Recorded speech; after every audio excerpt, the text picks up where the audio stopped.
আমাদের শায়েখ কিতাবে লেখছেন, যদি কোনো অসুস্থ ব্যক্তি দেখো, অনেক লোক আছে জন্মগত অসুস্থ, প্যারালাইসিসের রোগী হয়, অন্ধ হয়, ঠিক না? আরো মারাত্মক মারাত্মক রোগে আক্রান্ত হয়। এরকম রোগীর সামনে গেলে হাদিস শরীফে আসছে দোয়া করতে হয়, আলহামদুলিল্লাহ আল্লাযী আফানি মিম্মা ইবতালাক। আল্লাহ, এই লোকটাকে যে রোগে আক্রান্ত করেছেন এর থেকে আপনি আমাকে সুস্থ রাখছেন, আলহামদুলিল্লাহ। তবে রোগী যেন শুনতে না পারে, রোগী যদি শুনতে পারে যে সুস্থ লোকটা আমাকে দিয়ে আলহামদুলিল্লাহ করছে, তাহলে সে কষ্ট পাবে, ঠিক কিনা? দোস্ত, সুস্থ থাকলে এটা একটা নিয়ামত, কিন্তু এই নিয়ামতে শুকর করা ফরজ। নিয়ামত শুকর করাও কি ফরজ? অসুস্থ হলে এটাও নিয়ামত, এর নিয়ামতে সবর করা ফরজ। এর নিয়ামতে কি অসুখ বিসুখ মুসিবত আসলে করতে হয় সবর, আর সুস্থ হলে কি করতে হয়? শুকর করতে হয়। কেউ শুকর করবে, কে সবর করবে? কে শুকর করবে? আল্লাহ পরীক্ষা নেন, পৃথিবীতে কোটি কোটি লোককে রোগী বানায় পরীক্ষা নিচ্ছেন, এরা সবর করে কিনা, এরা সবর করে। আর কোটি কোটি মানুষকে, শত শত কোটি মানুষকে সুস্থ রেখে পরীক্ষা নিচ্ছেন, শুকর করে কিনা? সবার কিন্তু পরীক্ষা আছে, কি আছে? অসুস্থ লোকেরা কিভাবে শুকর করবে? কি বলে শুকর করবে? আল্লাহ, আপনি চেহারা রাখেন আলহামদুলিল্লাহ, আপনি চেহারা রাখেন আলহামদুলিল্লাহ। এটা আমার কবরে লেখা ছিল, আমার ভালোর জন্যই এটা হয়েছে, এখানে আমার কোনো আপত্তি নাই। আল্লাহ, আপনি আমাকে এই অবস্থায় রাজি খুশি থেকে সবর করার তৌফিক দান করেন। লা ইউসিবানা ইল্লা মা কাতাবাল্লাহু লানা হুয়া মাওলানা। আল্লাহ, মানুষের কবরে যা লেখা থাকে তাই তো হয়। এজন্য আমি আমার ভাগ্যকে বিশ্বাস করি, আপনার তকদিরের লেখনীকে বিশ্বাস করি, বরং ভারী আস্থা আছে, যা লেখা ছিল তাই হয়েছে। আপনারও দোষ না, অন্য কারো দোষ না, আমার ভাগ্যে যা লেখা ছিল, আমার কবরে যা লেখা ছিল তাই হয়েছে। এর মধ্যে আমাকে সবর করার তৌফিক দিয়ে দেন, এবং এই মুসিবতের কারণে সবর করে আল্লাহ আপনার মাইয়াত, আপনার মহব্বত আমাকে দান করেন। আল্লাহ তাআলা বলছেন, ইন্নাল্লাহ মাআস সাবিরিন। যারা সবর করে সত্যিকার অর্থে আল্লাহ পাক এদের সঙ্গী হয়ে যায়। আল্লাহ পাক যারা সঙ্গী হয়ে যায়, পৃথিবীতে এসে কোনো নিয়ামত আর আছে? সবরকারের সঙ্গে আল্লাহ সঙ্গী হয়ে যান। কিন্তু আল্লাহর সঙ্গী হওয়া, আল্লাহকে সঙ্গী পাওয়া, পৃথিবীতে আর কি লাগে বলেন? আল্লাহকে বন্ধু পাওয়া। আল্লাহ পাক যে আমাদেরকে অসুস্থ করেন নেই, সুস্থ রাখছেন, আলহামদুলিল্লাহ, ঠিক না? এখন আমরা কি আলহামদুলিল্লাহ শেষ না? আরো কাজ আছে, আরো কাজ আছে। আল্লাহ পাক যে এই অসাধারণ নিয়ামত দিয়ে সুস্থ রাখছেন, আমাদের চোখ ভালো, আমাদের ব্রেন ভালো, আমাদের জিহ্বা ভালো, আমাদের কান ভালো, আমাদের হার্ট ভালো, আমাদের কিডনি ভালো, লিভার ভালো, ফুসফুসি ভালো, পাকস্থলী ভালো, রক্তগুলি ভালো, গোশতগুলি ভালো, হাড্ডিগুলি ভালো, চামড়াগুলি ভালো, আলহামদুলিল্লাহ, ঠিক কিনা? আল্লাহ তাআলা বলেন, এই ভালো ভালো যে দিছি আমি তোমাদেরকে, এই ভালো সমস্ত নিয়ামতের সম্পর্কে আমি জিজ্ঞাসা করবো।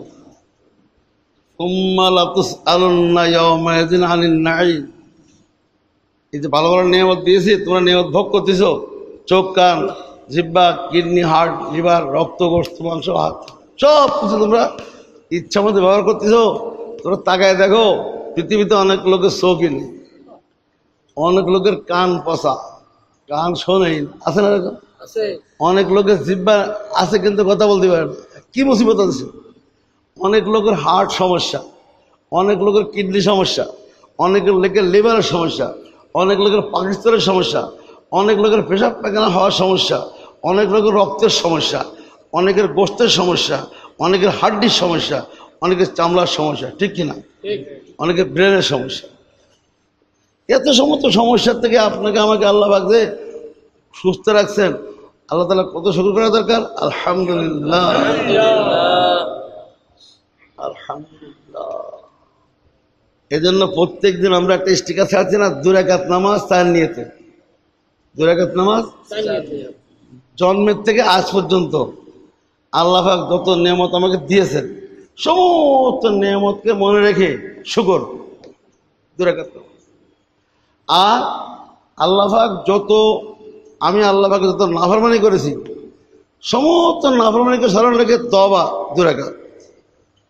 আর আমার দুনিয়াতে আখিরাতে যত হাজত দরকার, যত প্রয়োজন আছে আল্লাহর কাছে সমস্ত হাজতের জন্য সালাতুল হাজত। আর যত বালা মুসিবত আছে, মুসিবত আসার আশঙ্কা আছে, নফস, শয়তান, জিন্নাত, খান্নাস, শত্রু আছে না নেই? বালা মুসিবত, আযাব, গজব, কবর আযাব, জাহান্নামের আযাব, সমস্ত মুসিবত থেকে দুনিয়াতে আখিরাতে রক্ষা পাওয়ার নিয়তে সালাতুল ইস্তিআযা, সালাতুল ইস্তিআযা যদি কেউ এই নিয়তে কমপক্ষে 2 রাকাত, উচিত হলো 8 রাকাত পড়া, 2 রাকাত পড়া অভ্যাস করে, তাকে বুজুর্গাদিন বলেন, কিতাবে লেখছে, এই লোকটা জীবনে বড় কিছু না হলেও একবারে পাক্কা ইমানদার, আল্লাহ পাকের ওলি আল্লাহ না হয়ে মরবে না।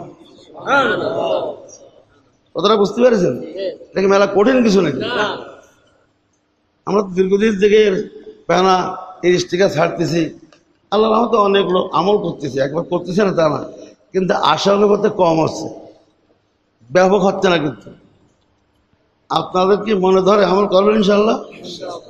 জন্মের থেকে আজ পর্যন্ত প্রত্যেক দিন জন্মের থেকে আজ পর্যন্ত যত নিয়ামত আল্লাহ আমাকে দিয়েছেন, আল্লাহ সমস্ত নিয়ামতের শুকর হিসাবে 2 রাকাত সালাতুল শুকর আলহামদুলিল্লাহ। সাবালেক থেকে আজ পর্যন্ত গুনাহ হয়েছে, সমস্ত গুনাহ থেকে মাফ পাওয়ার জন্য সালাতুত তাওবা 2 রাকাত। আর আমার দুনিয়াতে কবরে, হাসরে, মিজানে, ফুলসিরাতে সব গাড়িতে যত প্রয়োজন আছে সমস্ত প্রয়োজন আল্লাহর কাছে আদায় করার নিয়তে 2 রাকাত সালাতুল হাজত। আর দুনিয়ায় চলতে গেলে কবরে, হাসরে, মিজানে, ফুলসিরাতে, জাহান্নামে যত অকল্যাণের বিষয় আছে সমস্ত অকল্যাণ থেকে আল্লাহ পাকের আশ্রয় পাওয়ার জন্য 2 রাকাত সালাতুল ইস্তিআযা। 4 বিষয়ে 8 রাকাত পড়লে ভালো হয়, কমপক্ষে 2 রাকাত পড়া যাবে না ইনশাল্লাহ? কাম হয়ে যাবে। কিন্তু যদি এই 8 রাকাত নামাজ অথবা 4 নিয়ে 2 রাকাত নামাজ কবুল হয়ে যায়, আল্লাহ তাআলা আপনাকে এই সব লাইনে, নিয়ামতের শুকরের লাইনে আপনাকে আর কিয়ামতের দিন জিজ্ঞাসা করবে না। বলবে কি, এ তো শুকর আদায় করে আসছে, আমার নিয়ামত চলে যত দিয়ে আসছে, এই লোকটাকে বিনা হিসেবে আল্লাহ তাআলা জান্নাত দেন না।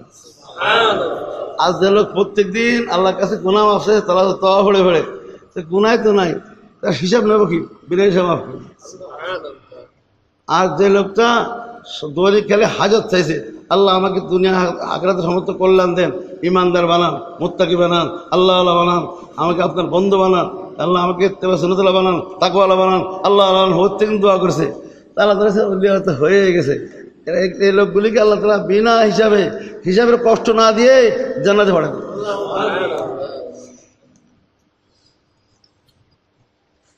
আল্লাহ তাআলা চান যে বান্দা যেন শুকর করে। বান্দা কি করে? শুকর করে, না শুকরি না। আল্লাহ তাআলা বলেন, তোমাদেরকে আমি সৃষ্টি করেছি, কিন্তু খালাকনাল ইনসান, মানুষকে আল্লাহ পাক সৃষ্টি করেছেন। এটা এক জায়গা না, বহু জায়গা বলছে খালাকনাল ইনসান। আর বলে কি, ওয়ানালামু মা তুওয়াসবিসু বিহি নফসু, মানুষকে সৃষ্টি করার পরে মানুষের নফসের ভিতরে কি কি ভাবনা কল্পনা আসে আল্লাহ তাআলা সব আমি জানি। মানুষ যত বড় হয়, যত দিন যায়, মানুষের ভিতরে অনেক চিন্তা আসে না, ভাবনা আসে না, কল্পনা আসে না, আসে কি না? আসে। কিন্তু এগুলো আমরা জানি, কিন্তু তার থেকে কে বেশি জানে? আল্লাহ পাক জানে। এখন প্রশ্ন হলো, ভাবনা কল্পনার কি করতে হবে? ভাবনা কল্পনা আসলে এগুলোকে আমরা কি ধরে রাখবো, না এগুলোতে আমরা পরিত্রাণ পাওয়ার চেষ্টা করবো? আল্লাহ তাআলা এটা দেখেন, এগুলোকে সে ধরে রাখে, অশ্বাসা আসলে, খারাপ চিন্তা আসলে, খারাপ ঘটনা মনে আসলে এগুলোকে মজা পায়, নাকি এর থেকে বাঁচার জন্য চেষ্টা করে? এটা আল্লাহ তাআলা দেখেন। তাই বলতেছে, আমি তোমাদের সৃষ্টি করেছি, তোমাদের অন্তর আমি দিয়েছি, তোমাদের মনের মধ্যে কি কি চিন্তা আসে, কি কি ওয়াসওয়াসা আসে, কি ভাবনা কল্পনা আসে, সব কিন্তু আমি জানি।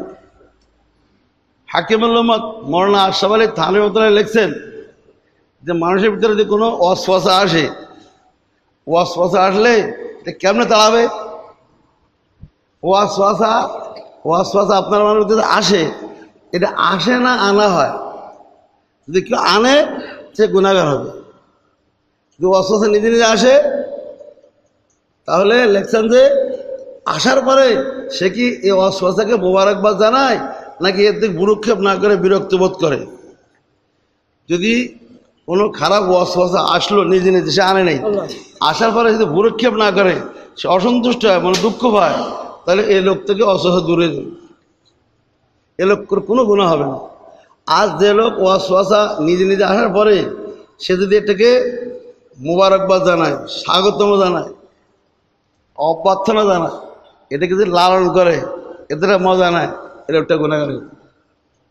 কথা বুঝতে পেরেছেন? আল্লাহ তাআলা বলেন কে কি করে না করে আমি সব দেখি। ওয়ানালামু মা তুওয়াসবিসু বিহি নাফসু, অধিক কাছে খালাকনাল ইনসান, মানুষকে আমি সৃষ্টি করেছি, আমার কাছে আমি জানি তার মনে কি ভাবনা কল্পনা আসে।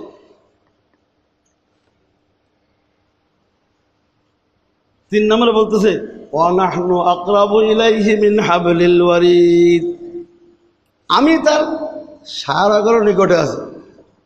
একই একদম যে মারাত্মক কথা বলতেছে। যদি কারণ এই আয়াতের এলেম এসে যায়, এই লোকটা কোনোদিন অন্যায় পথে পা বাড়াবার সাহস পাবে না ইনশাআল্লাহ। কি মনে করেন? 3টা কথা বলছে আল্লাহ আয়াতের মধ্যে। আমি সৃষ্টি করেছি, বলেন আমি জানি তার মধ্যে কি ভাবনা কল্পনা আসে, আমি তার অতি নিকটে আছি। কথা সত্য, ঠিক কিনা বলেন? আল্লাহ পাক আমাদের সৃষ্টি করেছেন, কোনো সন্দেহ আছে নাকি? আল্লাহ পাক আমাদের দিলের সব খবর রাখেন, কোনো সন্দেহ আছে? আল্লাহ পাক অতি নিকটে আছেন, কোনো সন্দেহ আছে? এক আয়াতে কাম সারা। যদি একটা আয়াতের ইয়াকিন দিলে বসে যায়, আমাদের ইসলাহ হওয়ার জন্য যথেষ্ট, ঠিক কিনা? আল্লাহ পাক বলে আমি সৃষ্টি করেছি, আমি জানি তোমাদের মধ্যে কি কল্পনা আসে, আমি তোমার নিকটে আছি। হাবলিল ওয়ারিদ বলে ওই রগ, সারগ, যে রগটা কেটে গেলে মানুষ বাঁচে না, যে রগ কেটে গেলে মানুষের জীবদানকে জবাই করা হয়, 4টা রগ কাটা হয়। একটা সারগ আছে, যেটা বড় রগ, যেটা কেটে গেলে ওর আর বাঁচানো সম্ভব, ওর উপরে মানুষের জীবন নির্ভর করে। আল্লাহ তাআলা বলেন তোমার জীবন যার উপর নির্ভর করে আমি তার নিকটে আছি। তুমি কি মনে করেছো? এ কথা বলে আল্লাহ পাক বান্দাকে সতর্ক করতেছেন যে বান্দা যেন উল্টো পাল্টা পথে না পা বাড়ায়। সকল সে জানবে ওরে আল্লাহ যিনি সৃষ্টিকর্তা, তিনি আবার আমার দিলের খবর জানেন, তিনি অতি নিকটে আছেন। এ কথা জানলে, বিশ্বাস করলে সে কি অন্যায় পথে পা বাড়াবে না? হ্যাঁ দোস্ত, এইসব কোরআন শরীফের আয়াত পড়ে পড়ে বা শুনে এ কথার একিন দিলে বসাইতে হবে। বসালে দেখবেন কল্পনা করলে আপনি অন্যদিকে অন্য চিন্তা করলো, গুনাহ চিন্তা করলো, গুনাহ সামনে আসলো, আপনার ভিতর থেকে ইমান বাধা দেবে, তুই গুনাহ করিস না, আল্লাহ পাক দেখতেছ, তোর কাছে তো আছে। কোনো মুরব্বী যদি কারোর কাছে থাকে আর সে যখন জানতে পারে আমার কাছে আমার মুরব্বী আছে, মা বাপ আছে, তো সে কোনো অন্যায় কাজ করার সুযোগ পাইলে করবে, ঠিক না? কখন অন্যায় কাজ করবে? যখন দেখবে যে কেউ নেই, আমরা কেউ দেখতেছে না, তখন হয়তো বা সাহস করবে। আর যখন দেখবে তোর কিন্তু দেখতেছে তোর মা, অত উস্তাদ, অত শেখ, তুমি গুনাহ করবে না, ভালো হবে। আল্লাহ তাআলা বলতেছেন তুমি যে গুনাহ করো, তুমি চিন্তা করো আমি তোমার সাথে আছি, অতি নিকটে আছি। তাহলে এই কথা কি আসে?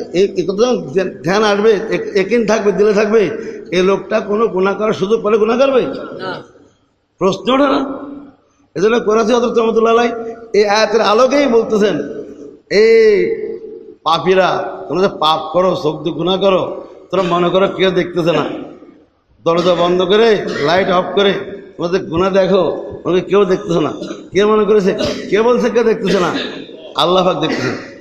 जो करता है तो चुप के आहले जहां से, जो करता है चुप के आहले जहां से, कोई देखता है तुझे आसमां से। তুমি জমিনবাসীর থেকে লুকোচুরি করে গোপন করে গুনাহ করলেও কিন্তু আসমানওয়ালা তোমাকে অবশ্যই দেখতেছে। এ কথা ইয়াকিন করবা। নাহনু আকরাবু ইলাইহি মিন হাবলিল ওয়ারিদ। এরপরে আয়াত আল্লাহ তাআলা বলতেছেন ইয ইয়াতালাক্কাল মুতালাক্কিয়ানি আনিল ইয়ামিন ওয়া আনিশ শিমালি কাঈদ। এরপরও আমি সৃষ্টি করে আমি তোমার দিলের সমস্ত জল্পনা কল্পনা জানার পরে আমি তোমার অতি নিকটে সারাগার নিকটে থাকার পরেও আমি তোমার দুই কাঁধে ডান কাঁধে বাম কাঁধে দুজন প্রহরী ফেরেশতা হিসাবের জন্য নিয়োগ করে রেখেছি। তারা বসে আছে সব রেকর্ড করতেছে। তুমি কি ভালো সোহবতে আছো না খারাপ সোহবতে আছো, তুমি কোন পরিবেশে আছো, সব রেকর্ড করতেছে। আল্লাহ তাআলা বলেন যে ওটা আমি ব্যবস্থা রাখছি, ওই রেকর্ডটা কিয়ামতের দিন বাজানো হবে। তুমি কি করেছো না করেছো, মানুষ গুনাহ করবে, তওবা না করে যদি মরে যায়, তো আল্লাহ পাক যখন তাকে বিচারের জন্য ডাকবে, সে বলবে কি আমি গুনাহ করিনি। তা আল্লাহ পাক তখন ইচ্ছা করে তো তারে ডান্ডা মারতে পারে, না মেরে তার মুখ বন্ধ করে বলবেন কি, তাহলে তোমার সঙ্গে যে ফেরেশতা ছিল কিরামুল কাতিবিন, তারা বলো তুমি করেছো, গুনাহ করেছো কিনা। তখন যখন এটা বাঁচবে তখন তো সে অস্বীকার হবে, ধরা খেয়ে গেছে, ঠিক কিনা। ইয ইয়াতালাক্কাল মুতালাক্কিয়ানি আনিল ইয়ামিন ওয়া আনিশ শিমালি কাঈদ। ওদিক বলে আসছে